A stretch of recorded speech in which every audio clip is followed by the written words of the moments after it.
U.S. Steel. That's what we got for you this morning. Board's going to meet today. U.S. Steel's board is going to meet today, and they are going to go over what I am told by people familiar with the process is a number of bids that are in excess of $40 a share. Now, I'll give you a little more granularity to the extent I have it, but some of it is fact and some of it is in the more the realm of I'm not completely certain, so let's call it speculation. What I am certain of is board's meeting today, multiple bids are in excess of $40 a share. Doesn't mean we're going to get an announcement tomorrow, by the way, from what I'm hearing, because there still could be some back and forth here, as they make their decision, ostensibly, about what represents the best bid for the company. As you see, the stock's moving up a little bit on that. We know there are any number of bidding groups. I've been through them prior. Let me give you a little bit of insight on at least two of them. Cleveland Cliffs, certainly above 40 from what I understand. Also, Cleveland Cliffs, remember when they made their original bid and kind of put this company into play in a sense, when they, back in August, it was $35. It was $17.50 in cash, the rest in stock. Composition of said bid, I believe, is similar, though it may be weighted a bit more towards more cash. Again, I'm not certain on price. Into the 40s certainly has to be thought of as a strong possibility. And then also including things that are going to mitigate the risk of antitrust review for U.S. Steel shareholder base. Does that include a reverse termination fee? Most likely it does. Is there going to be some sort of potential divestiture package?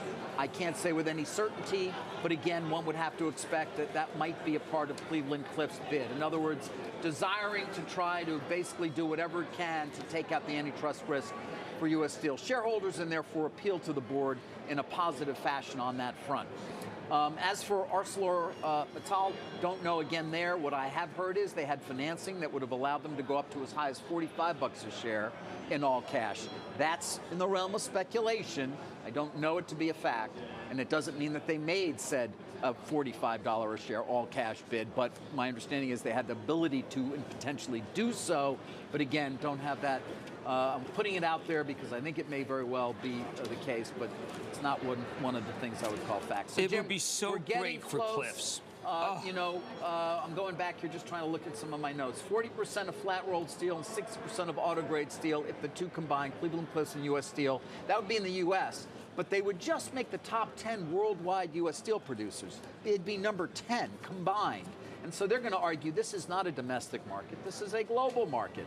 And when it comes to global, we would just be number 10 player, even if we got together for U.S. Steel. What is clear is this is an asset that has attracted a great deal of interest, as we've said throughout the process. The process is coming towards a conclusion, and it does appear that they have significant bids from multiple parties above $40 a share. Again, said composition of those bids, Arcelor thought to be all cash. Cliffs certainly not necessarily all cash, both cash and stock, and some of the others, frankly, not really sure. Wow. I mean, they would own a lot of the auto market. Jeez, together? Yeah. And Cleveland Cliffs is such a great acquirer. When they do it, they really get rid of everything that doesn't work.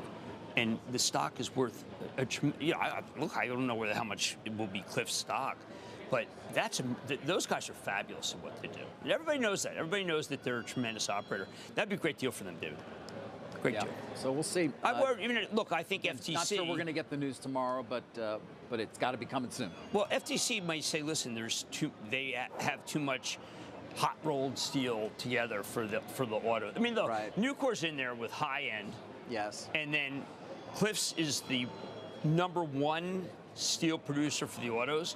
If you put them together with U.S. Steel, they will own a huge amount of the auto market. So I could see some regulator not liking it, but I could see some shareholder love it. But do you see it as a global market, or is it fairly set a domestic market? I mean, there are certain restrictions. Have tariffs. We have tariffs. It makes it so that it's you can't really import cheaper. Look, I think that I like Cleveland Cliffs very much. They've done a remarkable job integrating a lot of steel. And they'd already reached some sort of a agreement with the union, right, of U.S. Steel ahead of time. They're good to go. Nucor doesn't want it. Nucor runs a different kind of mill. But I think this is really worth watching, David, because it would be a colossus, even though we say top 10. But the other ones, we don't subsidize our steel like so many other countries. Right. Like the Chinese steel. Right. I mean, what don't they subsidize? They're Richemont watches. involved in a lot. Hermes.